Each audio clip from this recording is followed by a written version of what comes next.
All right, let's eliminate stress. And I love this because it's so simple and so easy, and it's the idea of underreact. And you can just simply say, I choose to underreact. So when there's a crisis, something urgent, something very important that's about to happen, you can just say, I choose to underreact. And let me tell you how this works in my family. Not that long ago when my kids were young, this always happened to me. I'd be in the house, and my son Andrew would come running in and he'd say, Daddy, Daddy, Daddy, hey, can I spend the night at Johnny's house? Look, they're in the driveway right now, and you have to decide right now, can I? I've got clean underwear, I've got socks. Look, I've got my sleeping bag right here, Dad, can I? And I'm about to say, no.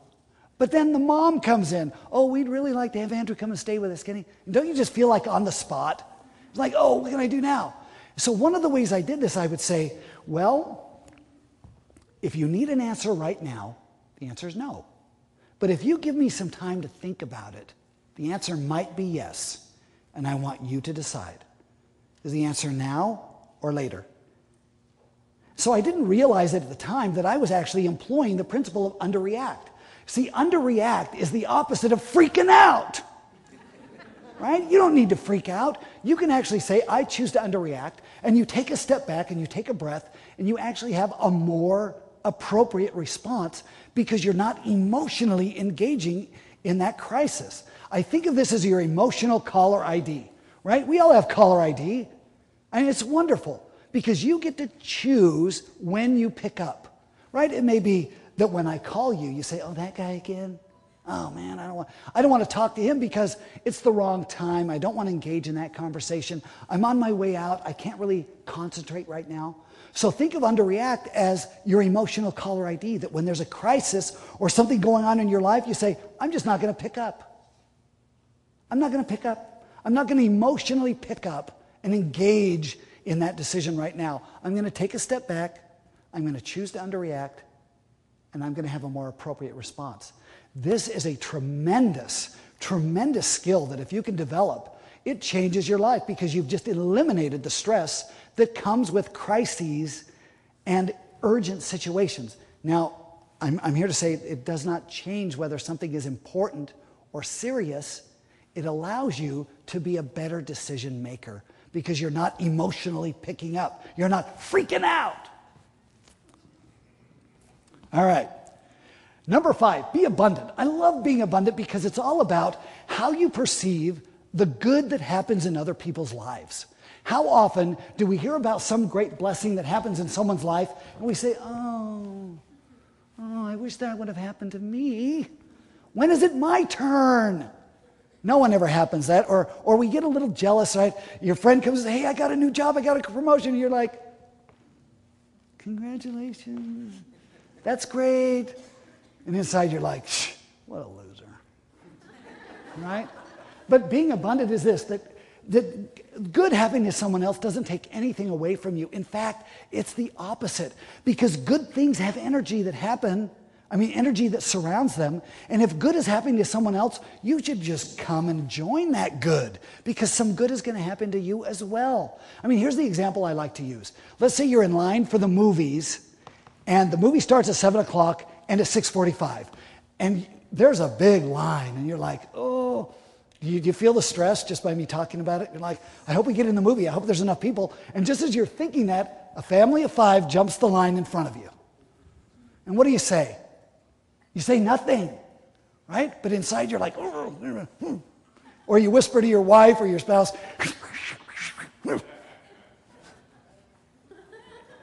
but what if you knew, really knew, that there were more than enough seats for everybody? And that every seat in that auditorium was a great seat. And you're sitting there, you're like, okay, it's going to work out. You might, when that family of 5 comes, you might even say, here, come over here, come in front of me. And you change that situation into one of selfishness, into one of compassion. And it changes the entire thing. Now, I know the movies may not be the best example, but things like this happen in our life all the time, where we think that we're missing out. And by thinking that we're missing out, we're focusing on what we don't have instead of what we do have. And you can actually change that around. When you are abundant, as an abundant mentality, great things are going to happen to you. So here's the 5 things that you can do to be happy right now. Make it your daily intention to be happy. Take advantage of that power of real intent, right? You say, today I will be happy no matter what. Maybe tomorrow I'm going to be kind. I'm going to be welcoming. I'm going to let that person that always cuts me off, I'm going to let them come right in front of me. And I'm going to wave and say, have a nice day. I mean, that sounded a little sarcastic, didn't it? I didn't mean it to be sarcastic. I meant it truly. Please move forward, and I hope you make it where you need to go, and I hope you make it safe. Now, think about that emotion that I've just expressed. So, make it your daily intent to be happy. See yourself as equal to others, right? And it's so sweet when you think of yourself as equal to others, because no one's more important than you, and no one's less important than you. Be emotionally generous, eliminate stress by not freaking out, and be abundant. And when it all comes down to it, you can see that these are things that build happiness from the inside out. And the truth of the matter is this, that there is no one thing that can make you happy. There is no amount of money, there is no single possession, there is no job, no house, no thing that can make you happy. There is no where that can make you happy. Because when you go someplace new, without solving what's going on the inside, you've just packed up all your problems in a nice little box, taken them to a new location, and they don't stay in that box. Right? Just like all of those other things, they just kind of work themselves out and into your life. Nowhere can make you happy. Happiness is right here. No one can make you happy. We talked about this, that no one can change enough for you to be happy. No parent can make you happy. No spouse can make you happy. No child can make you happy, because happiness happens from within. And if you're expecting someone else to do something in order for you to be happy, you could be waiting a long time, because no one can change enough for you to be happy. And no when can make you happy. You may have great childhood memories. You may have great memories of the good old days, but those are just memories. Those are memories of being happy. You may think that happiness is some future event, that if you do everything that you're supposed to do, and I thought this, if I just did everything that I was supposed to do, if I made all the right choices, if I chose the right, happiness would automatically happen. And it would automatically happen, and I'd be happy forever. Well, guess what? I had to make happiness happen, and happiness happens now. It doesn't happen in the future. It doesn't happen in the past. Happiness happens right now. So, no thing, nowhere, no when, no one, because you can be happy no matter what. And happiness that starts from the inside out, that is long-lasting, that is wonderful. And that means regardless of your circumstances, regardless of the situation, you can find a greater level of satisfaction, a greater level of fulfillment, and you will be happy. And I promise that if you follow the happiness factor, and if you do these 5 things to be happy right now, you're going to be happy right now.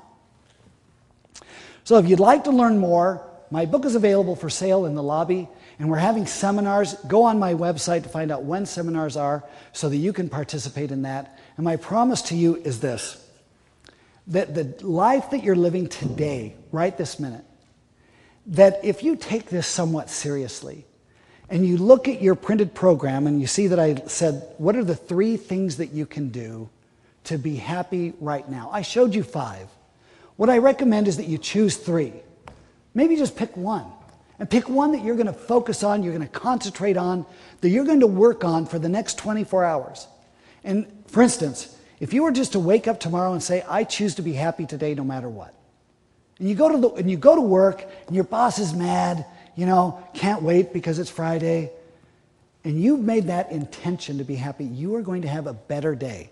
And that better day is going to build on itself, and you're going to have a better day after that, and a better day after that. And when, after a week, maybe 4 weeks, you're going to look back and say, oh my gosh, I am happier than I was a month ago. And if I can experience this in 4 weeks, I can experience in 40 weeks. I can experience over 40 years. I'm happier than I've ever been, and I hope no one ever has to go through what I've had to go through to learn how to be happy. You can make happiness happen, and it happens from the inside out. Thank you very much. Thank you.